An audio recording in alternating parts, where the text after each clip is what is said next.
Hello everyone and welcome to the GMS magazine, the RPG review room. In this episode I bring you a review of A Blessing and a Curse. The following review has been written by Ttrpg, also known as Endzeitgeist. For more reviews like this, please visit his website at endzeitgeist.com and please support his Patreon. The address is in the show notes as well as in the top left corner if you're watching the video in our YouTube channel rather than listening to our podcast.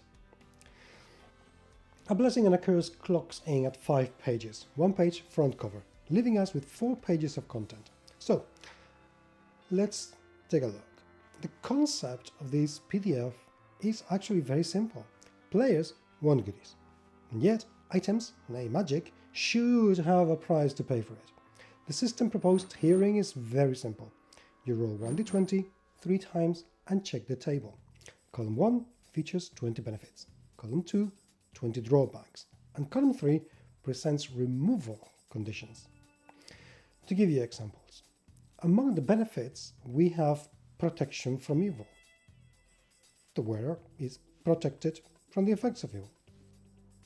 But also, time slowing, as in the wearer perceives things as happening more slowly, allowing them to some time to react and make decisions. The wearer may or may not have increased speed to match the change in time perception. Or what about passing through walls and floors at will? In short, the benefits are classics, and some of these are interesting, whereas others boil down to spell in a can effects. The detriments are more interesting for the most part. Evil being attracted to the user as one less intriguing example. But paralyzed limbs, uncontrollable sparking, the requirement to chrono force, there are several rather nice ones here, once again often but not always being relatively easy to translate to most D&D adjacent games. The most interesting of the 3 columns, though, would be the removal conditions. Items that need to be taken off by Fae, that can only be removed by full body immersion, or that require being enclosed in mud to be taken off. These are genuinely awesome and creative, and indeed constitute the main draw of this PDF as far as I'm concerned.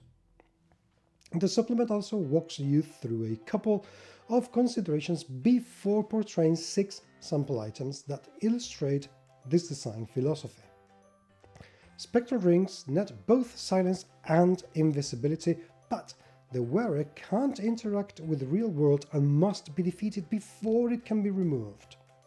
The Trespasser's Mask lets you pass through walls, but prevents you from breathing and requires that you return to the place where you were when you put it on to take it off. There are several such unique items here, and I very much enjoy the philosophy at work here. In conclusion, editing and formatting are actually very good. I noticed no serious glitches, though it should be noted that the PDF uses bolding for item, drawback, removal, means and benefits of the items. Layout adheres to a no-frills 2 columns black and white standard with yellowish golden headers. The PDF has no bookmarks, but it needs none at this length. JMX's little PDF started off weak for me.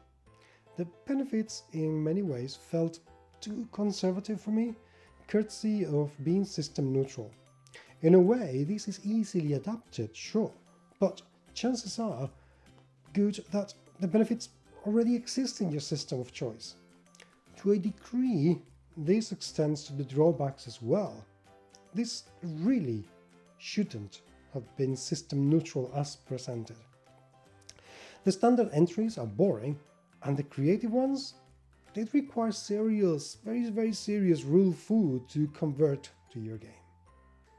That being said, the system also presents the cool removal conditions, which generally tend to work super well and enhance role-playing.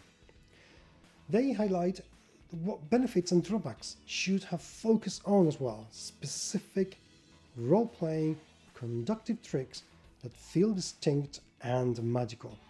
It also mirrors in many ways how I, as a person, like my magic items to behave and work.